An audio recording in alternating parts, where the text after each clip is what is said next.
علامہ صاحب، اگر یہ تصور ہو کہ اسلام کے اصول اس وقت کے مطابق تھے، اس وقت میں بہترین تھے، اس پہ کوئی کویشچن نہیں ہے۔ کویشچن یہ کہ اسلام نے جو اصول دیے، اسلام سے متعلق جو ہمارا تصور ہے وہ یہ کہ وہ مستقل ہے۔ ہم، ہم، قرآن مستقل طور پر موجود ہے۔ احادیث کے حوالے سے کچھ لوگوں کے تحفظات ہو سکتے ہیں، لیکن قرآن سے متعلق ہم یہ کہتے ہیں کہ اس میں کوئی رد و بدل یا کوئی شبہ کی گنجائش ہی نہیں ہے۔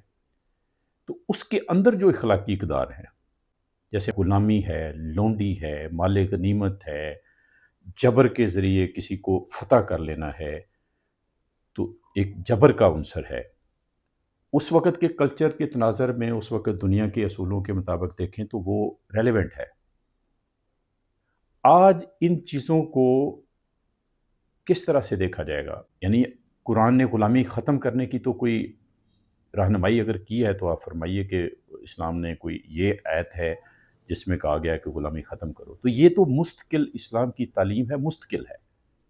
قرآن مستقل ہے، آج بھی اسی طرح ریلیونٹ ہے جس طرح سے پہلے تھا، یہی ہم دعویٰ کرتے ہیں۔ تو آج اٹریکشن کیا ہے؟ آج کے دور میں ان اخلاقی اقدار کی کیا پوزیشن ہے؟ آپ کیا توقع کرتے ہیں کہ کوئی اس سے متاثر ہوگا؟ قرآن سے رہنمائی لینے کا ہمارا فریم ورک کیا ہے؟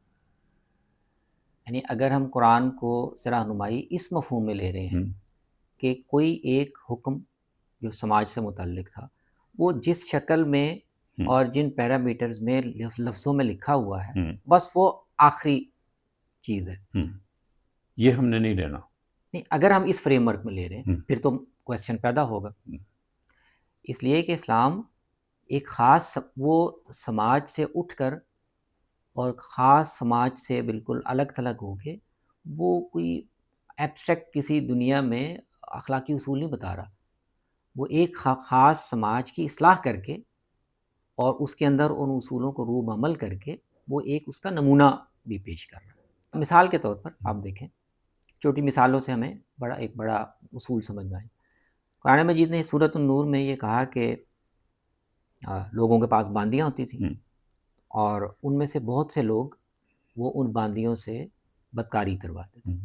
آئیڈیلی شاید ہم یہ کہہ سکتے ہیں کہ ایسا ریاست کے پاس، قانون کے پاس ایسا بندوبست ہونا چاہیے کہ اس طرح کے مالک جو اپنی باندیوں سے اس طرح کا عمل کروائیں تو ریڈریسل کا کوئی نظام ہونا چاہیے، ان کی داد رسی کا کوئی طریقہ ہونا چاہیے۔ اچھا، لیکن جس وقت قرآن یہ بات کہہ رہا ہے اس وقت ابھی مسلمانوں کی ریاست یا اس کا اسٹرکچر اتنا مضبوط نہیں ہے کہ وہ اس کو قانون کے دور پر ایک ایک کیس کو جا کے حل کر سکے۔ تو قرآن نے اس موقع پہ ہدایت کیا کی ہے؟ جتنی ہدایت اس موقع پہ بنتی تھی وہ یہ ہے کہ جو مالک ہیں ان کو اخلاقی طور پر تلقین کر دی، اور باندیوں کو یہ تسلی دی کہ اگر ان کی مرضی کے خلاف جبراً یہ عمل ہو رہا ہے تو وہ یہ تسلی رکھیں کہ اللہ ان کا مواخذہ نہیں کرے گا۔ تو دوسرے لفظوں میں جو لوگ باندیوں سے، کنیزوں سے بدکاری کروا رہے تھے، اب یہاں پہ ان کو الاؤ کر دیا گیا کہ آپ کرواتے رہ سکتے ہیں۔ نہیں، پہلے ان کو منع کیا کہ آپ نے یہ نہیں کرنا۔ ان کے لیے کیا سزا تھی؟ یہ اگلا سوال ہے کہ کیا کسی عمل کو یا اس کو ایڈریس کرنے کا لازمی تقاضا یا اس کا واحد سٹیپ یہی ہے کہ آپ اس کو قانونی داروگیر کا موضوع بنائیں؟ اس موقع کے بعد، کچھ وقت کے بعد، جب یعنی پیغمبر اسلام صلی اللہ علیہ وسلم کا اقتدار قائم ہو گیا، ریاست بن گئی، اس وقت کی کوئی آیت موجود ہے کہ جس میں کہا ہو کہ کنیزوں سے آپ بدکاری نہیں کروا سکتے، اگر کوئی کروائے گا تو یہ سزا ہے؟ یا خود کنیزوں کا اپنا وجود، لونڈیوں کا اپنا وجود، یہ اخلاقی سمجھا جا سکتا ہے آج کے دور میں؟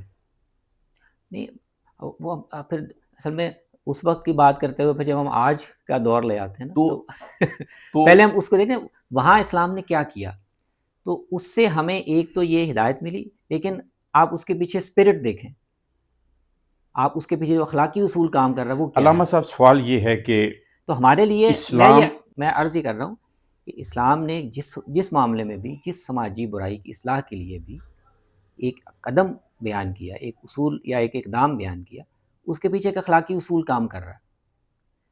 اس اخلاقی اصول کی روشنی میں ہم اس اقدام کو یا اس قانون کو مسلسل بہتر کرتے چلے جانے کے پابند ہیں. کیا یہ سمجھا جائے کہ اسلام اس وقت کے حالات کے لیے تھا اور اس وقت کے حالات تک تھا، یہ سمجھا جائے؟ نہیں، اسلام ایک ایسی اخلاقیات بھی دے رہا ہے جو یونیورسل ہے، اور ان اخلاقیات کو اس معاشرے میں اپلائی کر کے اس معاشرے کی بھی اصلاح کر رہا ہے جو ان حالات میں ممکن تھی. تو جو اسلام نے قرآن کے نزول کے وقت تک جو اقدامات قانونی کیے جا سکتے تھے وہ کیے. یہ فرما دیں کہ یہ جو میں سوال اٹھا رہا ہوں، یہ ہمارا جو مذہبی حلقہ ہے، جو لیول ہے سوچ کا، آپ توقع کرتے ہیں کہ یہ برداشت ہو جائیں گے؟ نہیں، میرا خیال میں اب اس طرح کے جو سوال کریٹیکل کویسچنز ہیں وہ اٹھائے جا رہے ہیں، اہل علم بھی اٹھا رہے ہیں، آپ کو سوشل میڈیا پہ بھی. تو میرا نہیں خیال کہ آپ کو کوئی اس میں خطرہ نہیں ہونا چاہیے. یہ ریلیونٹ کویسچن ہے. اچھا ایک ایسا سوال ہے جس کا سامنا آج مذہب کی بات کرنے والے ہر آدمی کو کرنا پڑتا ہے، تو اس لیے ان سوالات پہ بات ہونی چاہیے. بالکل ہونی چاہیے، بالکل ہونی. تو میں اس میں یہ گزارش کر رہا ہوں، اور میں اپنی وال پہ بھی وقتاً فوقتاً اس کی مثالیں دیتا رہتا ہوں کہ اگر ہم اسلام سے رہنمائی کو اس تک محدود کر دیں کہ جو حتمی قدم وہاں اٹھا لیا گیا بس وہ آخری ہے، اس سے آگے ہمیں کچھ کرنے کی ضرورت نہیں ہے، تو پھر تو اسلام اسی دور کے لیے. اچھا، یہ کیوں نہیں کہا جا سکتا علامہ صاحب کہ اس دور میں پیغمبر اسلام صلی اللہ علیہ وسلم ایک سربراہ حکومت کی حیثیت سے جو بہترین فیصلے ہو سکتے تھے، لوگوں کے مزاج کے اعتبار سے، کلچر کے اعتبار سے، تاریخ کے اعتبار سے، تہذیب کے اعتبار سے، اور ارد گرد کے جو حالات تھے اس اعتبار سے، وہ بہترین حل جناب پیغمبر اسلام صلی اللہ علیہ وسلم نے دیے.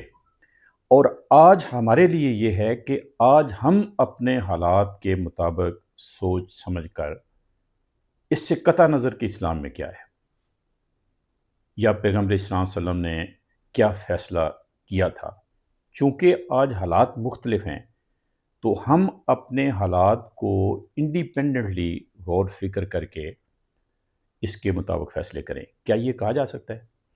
یہ دیکھیے، بہت بڑا دائرہ تو زندگی کے معاملات کا، اسلام میں متعین احکام جن میں آپ کو کہا گیا کہ اللہ کے حکم کے دور آپ نے پابندی کرنی ہے، وہ ہیں کتنے؟ گنے چنے تو احکام ہیں.